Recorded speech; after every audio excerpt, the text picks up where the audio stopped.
ఏడ తెచ్చావు ఇదే? ఇది గుట్టుపల్లి కాడ తెచ్చిన. ఊరికి ఈ తీగ కూడితే సరిపోయినా? సరికో తీగ అంతా ఇది అంతా తీగే గడ్డ ఊరికి తీగ అంత అనుకుంటా పోతుంది ఎట్లా కొడుతుంది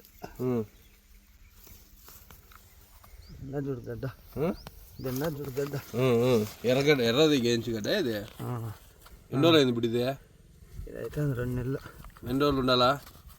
20 రోజులు ఉండాలి. అయిపోతుంది 60 రోజుల పంట ఇది కూడా అంతే. 60 రోజులు 90 రోజులు. ఎర్రది తీగ తీగ కట్ చేసి ఇట్లా పుడిచేయాలంటే కనుపు దగ్గర ఈ కనుపు లోపల పెట్టేయాలి అంతే. పెట్టేయాలంటే అయ్యే గడ్డలు అయిపోతాయి. అయ్యే ఈ లోపల దిగి ఈయన కనుపు కనుపు కాడ దిగుతుంది పైకి. అంతే అంతే. ఇప్పుడు వచ్చినాయి కదా గడ్డలు లోపల ఇట్లా నాటేయాలి అంతే. అంతే అంతే అట్లే పుడుస్తాయి. గడ్డలు ఊరువు కానీ మలుస్తాయి అంతే. ఇప్పుడు ఓహో గడ్డదా పొడిచింది? 2 నెలలు అయింది పూడ్చి. 2 నెలలు? 2 నెలలు అంటే ఇప్పుడు అయిపోయి ఎన్ని రోజులు పంట మామూలుగా? 1 నెల పడుతుంది. ఇంకో నెల మొత్తం అయితే 90 రోజులు. 90 రోజులకి తొలగిస్తాం అంతా. దీనికి ఏమి మంచు వల్ల ఎఫెక్ట్ కానీ అట్లా ఏమి పూత లేదు కాబట్టి దీనికి పూత ఇక్కడ పూత వస్తుంది. దీనికి మంచు వల్ల అంత ఎఫెక్ట్ ఉండదు. నీళ్ళు ఉంటే మంచు వల్ల అంత ఎఫెక్ట్ ఉండదు. నీళ్ళు ఉంటే పూత వస్తుందా దీనికి?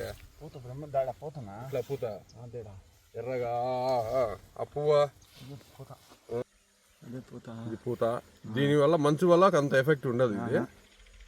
ఉండదు ఉండదు. సో ఈ చలికాలంలో ఈ మంచు ఉన్నప్పుడు ఇట్లా పంటలు వేసుకోవడం బాగా మంచిది. ఇది అవుతుంది మెయిన్. దీనికి ఏమి లోపల మందులు కొట్టాల్సిన అవసరం లేదు. మందులు ఎక్కి గడ్డి కలుపు తీసుకుంటే చాలా. అంతే. తొగితే ఒకసారి చాలా అంతే.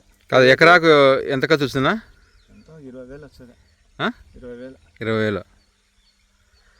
ఇప్పుడు నీళ్ళు ఎట్లా దీనికి? డ్రిప్పేనా? డ్రిప్పేనా? మనకు కేజీ ఎంత ఉన్నాయి ఇప్పుడు? 60 రూపాయలు ఉన్నాయి. కేజీ 60 రూపాయలు. ఎంత వస్తుంది ఒక ఎకరాకు? వస్తుంది ఇదే రేటు ఉంటుంది. 3 లక్షలు వస్తుంది. దిగుబడి ఎంత వస్తుంది అండి? మామూలుగా 1 లక్ష. ఎకరాకు ఖర్చు ఎంత వస్తుంది? ఒక ఎకరాకు ఎంత ఖర్చు వస్తుంది దీనికి? 20,000 ఖర్చు వస్తుంది ఎకరాకి. కానీ ఎంత ఎన్ని టన్నులు వస్తాయి? ఎన్ని కేజీలు పడుతుంది? రావాలి కదా 10 టన్నులు రావాలి. 10 టన్నులు రావాలా ఎకరాక? మందులు ఎఫెక్ట్ లేవు కాదనా? ఇప్పుడు మనం ఈ తీగ నాటినాంచి 90 రోజులు ఉండాలి. 90 రోజులు పంట. అంతే. దీనికి సతువులు ఎట్లా? డ్రిప్పులో ఎక్కించుకోవాలి. అన్ని డ్రిప్పే? అన్ని డ్రిప్పే. ఒక ఎకరాకు ఎన్ని టన్నులు వస్తుంది ఇది? 10 టన్నులు రాయాలి. ఒక ఎకరా 10 టన్నులు వస్తే మనకు మంచి లాభం.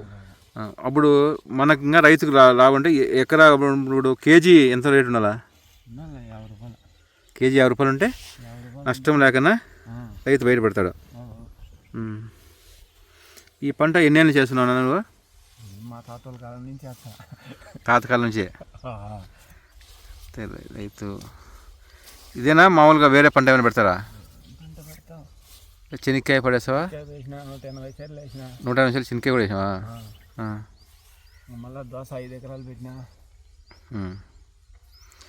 ఇప్పుడు దోశ దాన్ని చెనిక్కాయతో పోల్చుకుంటే ఇది మేలు అంటావు? చాలా మేలు. ఇది పెట్టుబడిలే పడలే.